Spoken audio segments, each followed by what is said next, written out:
Om Swastiastu. My name is Artusti Famulango. I am student of Udayana University Bali from the program of Mechanical Engineering, and at this time I want to present my metallurgy assignment that called tool steels and high speed steels.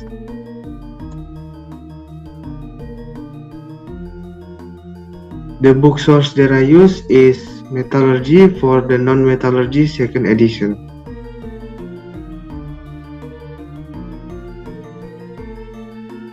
A brief history.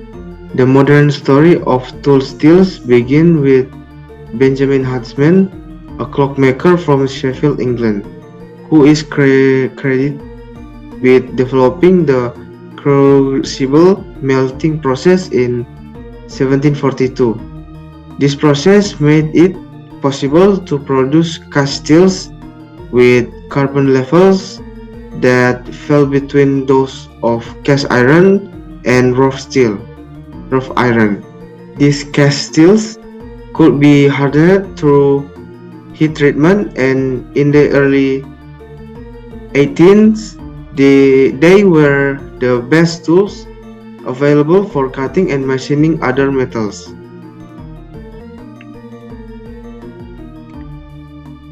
Modern alloys. Many complex, highly alloyed tools, steels, and high-speed steels were developed in the early 20th century following the success of Taylor and White. These steels contain, among many other elements, relatively large amount of tungsten, molybdenum, vanadium, magnesium, and chromium. These new grades enable the increasingly surface demands of industry to be met and provide greater dimension, control, and freedom from cracking during the heat treatment than was otherwise possible at the time of their development. Rough tool steels. Rough hot work tool steels. Many manufacturing operations involve punching, shearing, or forming of metals at high temperatures. Rough cold work tool steels. Cold work steels, because they do not have the alloy content necessary to make them resistant to softening at elevated temperature, are restricted to applications that do not involve prolonged or repeated heating above 205 to 260 degrees Celsius or 400 to 500 degrees Fahrenheit. Other non-machining rough tool steels grades. In addition to the hot and cold work steels described, shock-resisting steels, low-alloy special-purpose steels, mold steels, and water-hardening steels are also used for non-machining applications.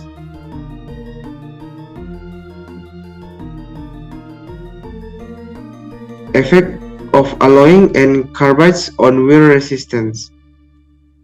The wear resistance of high-speed steels and tool steels is strongly dependent on the amount, type, size, shape, and distribution of the alloy carbides that are present in the microstructure.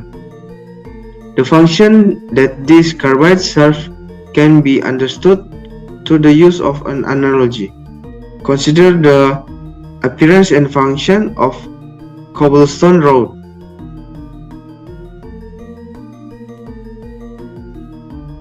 Heat treating high-speed and tool steels. High-speed and tool steels intended for heating treating are normally prepared in a relatively soft condition with minimum hardness and maximum ductility, known as a separoidized annealed condition. The annealing practice used to achieve this condition produce a relatively uniform distribution of the alloy carbides within the microstructure.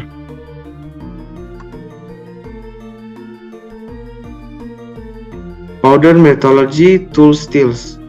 As a result of pronounced ingot segregation, conventional tool steels and high-speed steels can contain a somewhat coarse, non-uniform microstructure accompanied by relatively low transverse toughness properties.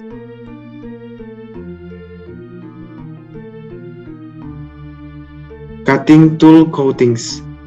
In several cutting and machining applications used in industry, it is not uncommon to surface street high-speed steels and tool steels with specialized coatings to reduce frictional contact, reduce thermal conductivity, and improve wear resistance. The primary methods of applying coatings to cutting tools are chemical vapor deposition or CVD and physical vapor deposition or PVD.